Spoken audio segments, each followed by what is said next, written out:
100 gram ഭാരം കുറയ്ക്കുക എന്ന് പറയുന്നത് അത്രയ്ക്ക് ബുദ്ധിമുട്ടുള്ള കാര്യമാണോ? ആണെന്നാണ് ഒളിമ്പിക്സിൽ അയോഗ്യയാക്കപ്പെട്ട വിനേഷ് ഫോഗട്ടെ നമ്മുടെ മുൻപിൽ തെളിയിച്ചത്. ഒരു രാത്രി മുഴുവൻ ഉറങ്ങാതെ പരിശ്രമിച്ചിട്ടും എക്സസൈസ് ചെയ്തിട്ടും വെയിറ്റ് കുറയ്ക്കാൻ പറ്റിയില്ല.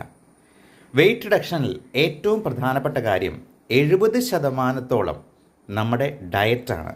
30% മാത്രമേ എക്സസൈസ് കൊണ്ട് നമുക്ക് കുറയ്ക്കാൻ പറ്റുള്ളൂ എന്നുള്ളത് മനസ്സിലാക്കുക.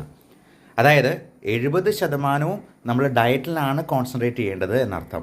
നമ്മൾ കഴിക്കുന്ന സാധനങ്ങൾ, പ്രത്യേകിച്ചും അരി, ഗോതമ്പ് പോലുള്ള കാർബോഹൈഡ്രേറ്റ് സാധനങ്ങൾ, മൈദ അടങ്ങിയിട്ടില്ല. മൈദ എന്ന് പറയുമ്പോൾ പൊറോട്ട മാത്രമല്ല, ബ്രെഡ്, റസ്ക്, ബിസ്ക്കറ്റ്, ബണ്ണ് തുടങ്ങിയ സാധനങ്ങളെല്ലാം മൈദയാണ്. ബേക്കറി ഐറ്റംസിലെല്ലാം മൈദയാണ്.